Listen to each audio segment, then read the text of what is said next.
Apa ketakutan kamu tentang hubungan kita? Kira-kira hal apa yang bisa bikin kita berpisah? Dulu aku pas mimisan. Assalamualaikum warahmatullahi wabarakatuh. Kembali lagi di Ngumara Channel, channel keluarga Indonesia.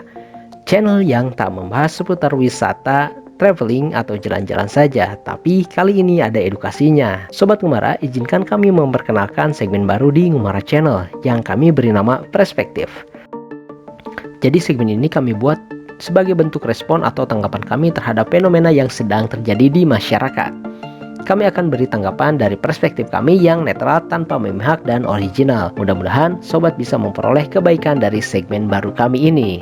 Nah, yang ingin kami tanggapi pertama kali di segmen ini adalah kasusnya Lesti Kejora yang diduga mendapatkan perlakuan kasar dari suaminya Rizky Bilar. Tentu yang akan kita highlight adalah KDRT-nya ya. Kita akan keluar dulu dari pasangan Leslar ini. Kita akan bahas dulu terkait dengan KDRT secara luas. Apa sih sebetulnya makna dari KDRT ini?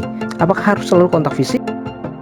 Jika kita melihat kata KDRT ini tidak disebutkan secara spesifik bahwa itu hanya fisik saja, tetapi bisa juga KDRT ini dalam bentuk non-fisik seperti kata-kata kasar misalnya.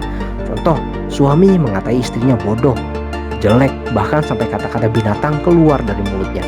Itu juga KDRT, paham ya? So, kalau ada yang rumah tangganya nggak pernah seorang suami memukul istrinya atau jambak istrinya dan lain-lain, jangan tenang dulu. Lihatlah lisan-lisan pasangan kita. Pernah nggak lisannya menyakiti kita? Kalau ada berarti ya keluarga itu masih terdapat KDRT. Atau kita ceklah diri sendiri. Ada nggak di antara kita nih yang merasa puas setelah mengatai orang dengan kata yang buruk? Pernah nggak mengalami seperti itu? Kalau kita pernah merasakan seperti itu atau mengalami seperti itu, ya disitulah bibit-bibit dari KDRT.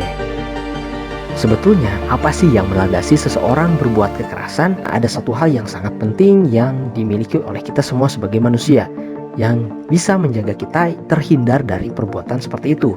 Tetapi hal ini justru jarang sekali menjadi concern bagi kita semua. Apakah itu? Ya, yaitu adalah kecerdasan emosi. Ketika seseorang memiliki kecerdasan emosi yang rendah, maka segala tingkah laku mereka dikendalikan oleh emosi. Apa sih sebetulnya kecerdasan emosi itu? Oke, kecerdasan emosi adalah bagaimana kemampuan seseorang untuk mengontrol emosinya sendiri. Atau di sisi lain, bagaimana tingkah lakunya tidak pernah melakukan tindakan yang menyakiti orang lain.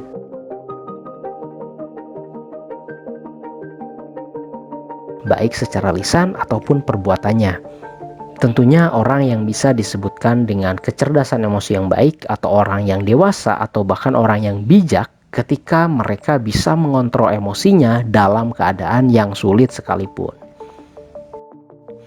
Contoh, seorang suami yang kerja misalkan dari jam 7 pagi sampai dengan sore bahkan malam hari, dimana misalkan dia selama di kantor banyak kegiatan-kegiatan yang menguras fisik dan emosinya.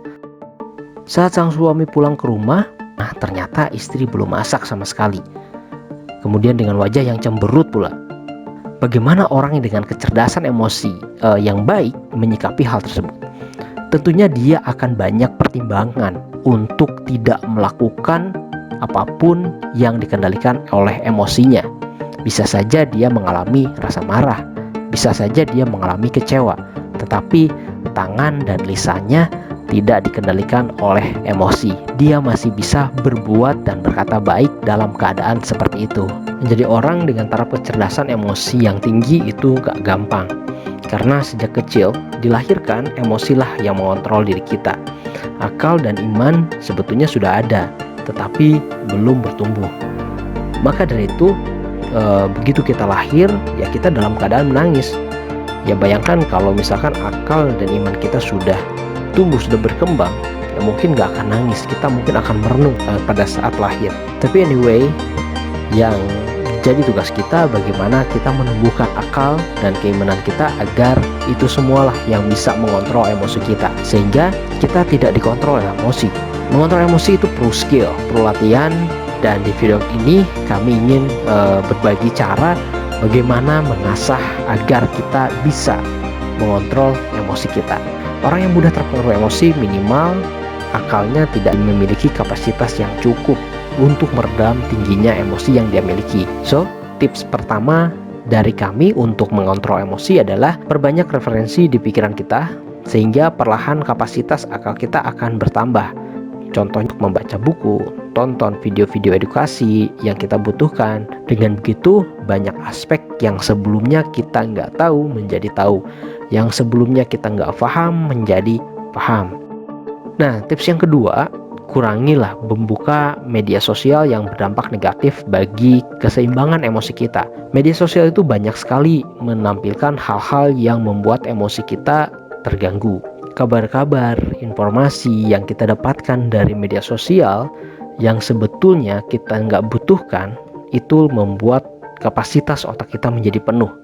Ketika otak dan pikiran kita penuh, itu yang akan membuat bias sebetulnya apa yang menjadi fokus kita. Yang menggunakan media sosial bukan dilarang, tetapi kita harus tahu porsi untuk diri kita, hal apa saja yang kita perlukan. Kemudian tips berikutnya adalah hindari lingkungan atau pergaulan yang toksik. Coba deh kalian lihat orang-orang yang di sekitar kalian.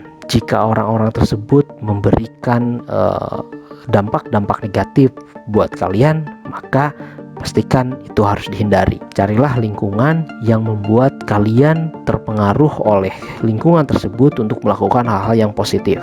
Misalnya, jika kalian ingin meningkatkan aspek agama dari diri kalian, ya carilah lingkungan yang mendukung hal itu. Misalkan cari pengajian, cari komunitas dakwah, dan lain-lain. Nah, tips berikutnya untuk menghindari KDRT adalah buat kalian yang sedang cari calon pasangan, ketahui betul bagaimana calon pasangan kalian dalam mengontrol emosinya. Tanyakan deh sama orang tua atau teman atau kerabatnya, tanyakan bagaimana kalau dia marah, seperti apa marahnya, apakah fisik, apakah berkata kasar, atau seperti apa. Nah, ini semua menjadi hal yang penting karena ini akan menjadi pembiasaan atau kebiasaan yang mungkin saja bisa dibawa pada saat dia menjalani rumah tangga dengan kalian. So, sangat hati-hati dengan hal tersebut. Jadi pada intinya untuk kasus KDRT yang menimpa Lesti, sebenarnya saya nggak mau banyak berkomentar, yang memang itu bukan ranah saya, dan karena sejatinya kita nggak pernah tahu apa yang terjadi seutuhnya.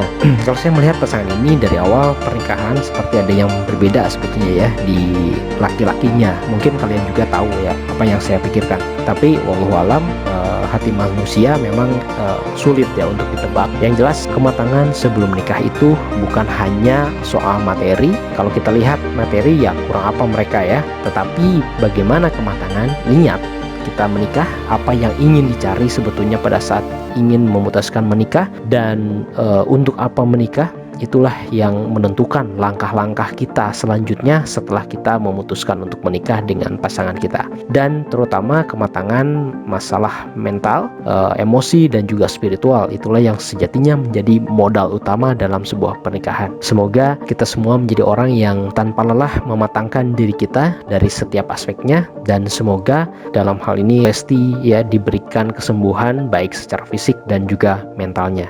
Demikianlah video dari kami, mohon maaf atas segala kekurangan, semoga ada kebaikan untuk kita semua dari video ini. Terima kasih, assalamualaikum warahmatullahi wabarakatuh, bye bye.